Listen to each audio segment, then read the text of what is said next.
Halo teman-teman semua, kembali lagi bersama aku di Nistadi. Oke teman-teman, di part kali ini aku akan bahas mengenai hal yang kalian tunggu-tunggu. Apakah itu?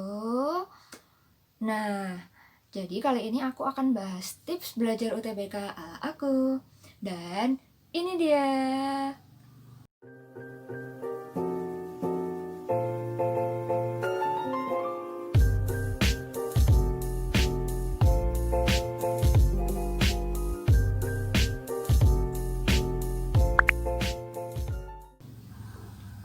Oke teman-teman, di tips belajar kali ini aku akan menyoroti beberapa poin penting yang aku gunakan untuk menghadapi UTBK ku tahun lalu. Nah, poin yang pertama, aku itu membuat jadwal mundur dari atau dalam rentang waktu tertentu. Nah, itu tuh jadwal mundurnya itu dibuat per minggu gitu teman-teman. Nah, dari Hamin sekarang sampai Hamin 1 minggu begitu. Nah, kemudian jadwal tersebut itu terdiri dari beberapa kolom. Keserimpet. Nah, itu poin utamanya yaitu kolom Hamin berapa minggu gitu teman-teman. Nah, jadi nanti ada kolom itu, terus ada kolom bab yang dipelajari itu apa aja, terus ada kolom tanggal dan kapan memulainya, dan kapan selesainya gitu. Nah, terus banyak yang tanya nih, kenapa jadwal mundur? Kenapa nggak kayak jadwal biasa yang 1, 2, 3, 4 gitu? Kenapa ya? Nah, karena hal itu dirasa jadwal mundur itu terlihat lebih efisien dan semakin mendekati hari H karena waktunya terkesan berjalan lebih cepat, lebih semangat dan membuat kita antusias dalam belajar. Nah, kemudian rasanya tuh kalau lihat jadwal mundur itu tuh kayak dikejar deadline gitu. Jadi ya harus tetap semangat gitu. Lalu poin yang kedua, kita itu maksimal mengambil 2 bab yang beda mapel itu dalam 1 minggu. Itu maksimal 2. Tapi aku saranin kalian 1 minggu itu ambil 1 bab aja. Kenapa? Karena biar gimana ya? Kalau kita dalam 1 minggu itu mempelajari 1 bab, kita akan benar-benar paham dan konsepnya benar-benar nempel di kepala sehingga kita benar-benar ngerti apa yang kita pelajari itu. Nah, terus yang ketiga, kita harus berdoa sebelum belajar. Ini wajib banget nih buat teman-teman dari semua kalangan agama. Kenapa? Karena dengan berdoa, insya Allah Tuhan akan memberkahi ilmu yang kita pelajari sehingga kita dapat mengerti dan mengaplikasikan ilmu tersebut. Nah, kemudian setelah berdoa itu kita kan biasanya ada yang melihat video atau membaca buku bacaan nih. Nah, itu tuh kita baca atau lihatnya sambil memahami konsepnya, konsep dasarnya. Terus jangan hafalan ya teman-teman. Kenapa? Karena ini riskan banget. Jadi ibarat kayak kalau kalian udah mengerti konsep dari pelajaran itu, maka kalian akan otomatis hafal. Tetapi jika kalian menghafalkan saja dan kalian itu mungkin belum tentu mengerti konsep dasarnya. Jadi ibarat kayak misal kita dikasih soal nih. Kalau kita tahu konsep dasarnya dari materi itu, kita akan dapat mengerjakan soal dengan bentuk apapun tanpa terkecuali. Sedangkan jika kita itu cuma ngafalin aja nih, kadang kita ngertinya cuma ya pas kita baca contoh itu. Kalau misal kita dikasih soal yang misal cuma di otak-atik sedikit, itu kita nggak bisa gitu kan, sayang banget gitu loh. Nah, kemudian yang poin keempat itu adalah mencatat poin-poin penting dari apa yang dipelajari nih teman-teman.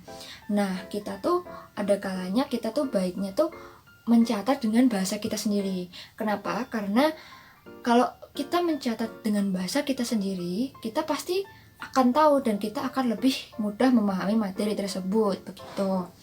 Nah, kemudian yang poin kelima itu, setelah kita mencatat itu, kita baiknya ya membaca catatan kita dulu gitu teman-teman. Nah, kita sambil kita membaca tuh kita juga nge-highlight keyword-keyword yang dirasa penting di catatan kita.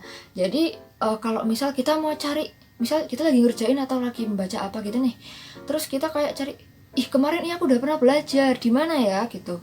Ntar kalau nyari kan gampang, tinggal lihat highlightnya aja udah. Nah, kemudian poin yang keenam, kita membaca ulang catatan kita yang sudah kita highlight tadi, sehingga kita akan ingat keyword-keyword penting yang ada di catatan tersebut. Nah, terus ada yang tanya nih, loh Kak, emang kalau keyword bisa mewakili semua jawaban ya? Jawabannya bisa. Kenapa? Karena dengan keyword itu bisa menstimulasi kita untuk memikirkan kata-kata lain namun maknanya sama dengan apa yang dimaksudkan dengan yang di catatan kita itu. Begitu teman-teman. Nah, kemudian yang ketujuh, kita tuh ngerjain soal-soal uji kompetensi gitu. Nah, gimana? Kita ada baiknya mengerjakan soal-soal uji kompetensi itu per bab teman-teman. Jadi nanti kayak kita itu, misal nih kita dari 10 soal, pertama bener 6 nih. Nah, itu kan rasanya kurang puas gitu ya. Nah, kalau aku dulu itu aku ulang-ulang sampai aku dapat 100. Tapi ulang-ulangnya enggak gini sih, bukan kita lihat kunci jawaban terus di total bener semua terus 100 gitu. Enggak, jangan gitu. Jadi kita harus ngerti apa yang kita salah itu yang bener gimana gitu. Jadi kita nanti juga bakal ngerti buat kedepannya dan untuk ngerjain soal selanjutnya. Nah, kemudian yang nomor 8 atau poin ke-8 itu, kita bisa banget kalau misal kita nemuin soal tapi jawabannya nggak ketemu-ketemu nih, gimana caranya? Nah, kita ada baiknya mencatat soal sulit tersebut di buku kita untuk kita tanyakan ke teman atau ke guru, bisa saudara dan lain-lain, supaya kita mendapatkan jawabannya dan kita nggak lupa sama sekali dengan soal itu teman-teman. Nah, terus kemudian dari langkah-langkah tadi kan udah selesai nih sampai ngerjain soal uji kompetensi. Nah, terus kan langkah selanjutnya kan kita pasti minggu berikutnya akan belajar materi baru lagi kan. Nah, sebelum itu nih, poin yang ke-9, kita harus coret 1 minggu yang telah kita lalui itu. Kenapa dicoret? Karena dengan kita mencoretnya, maka kita akan mengetahui di jadwal kita itu tinggal hamin berapa gitu. Hamin berapa minggu gitu. Jadi kan kayak rasanya, wah udah deket banget nih sama hari H gitu. Dan lain-lain. Nah gitu teman-teman. Nah terus yang ke-10 nih ya, yang 10. Nah agar lebih semangat, kalau misal kalian nemu pas belajar, ya Allah bosan banget, jenuh gitu. Nah kita bisa gini nih, kita bisa kasih reward ke diri kita sendiri. Misalkan kalau kita udah berhasil belajar dan paham selama 1 minggu, nanti rewardnya adalah kita beli es krim, atau kita makan atau mukbang, makan sambiang, makan apa gitu. Itu kan lebih memacu semangat kita gitu. Jadi kayak, wah aku pengen banget samyang, oke aku akan tuntasin ini, udah selesai. Dan akhirnya itu memacu banget sih teman-teman, jujur. Nah terus setelah itu jangan lupa kita juga selalu semangat, selalu tawakal sama yang di atas, dan kita harus optimis dan yakin pada diri kita sendiri ya teman-teman. Pokoknya jangan sampai insecure atau apa gitu. Kita tuh bisa kok, cuman kita aja pesimis atau gimana. Pokoknya kita harus yakin. Nah, habis ini teman-teman, aku akan liatin catatanku selama aku waktu UTBK dulu dan catatan-catatanku yang sekarang. Semoga menginspirasi kalian untuk membuat catatan yang bisa menarik kalian untuk belajar gitu. Kalau aku sih suka buat catatan yang colorful, jadi kalau misal lihat tuh kayak tertarik buat belajar gitu loh teman-teman. Nah itu menurutku juga mempengaruhi banget sih. Tapi ya itu kembali kepada kalian lagi. Ini aku akan contoh kasih lihat ke kalian catatan aku.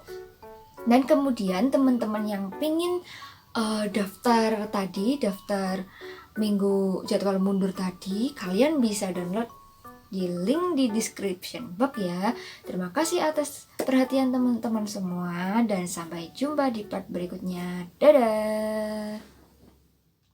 And this is my note.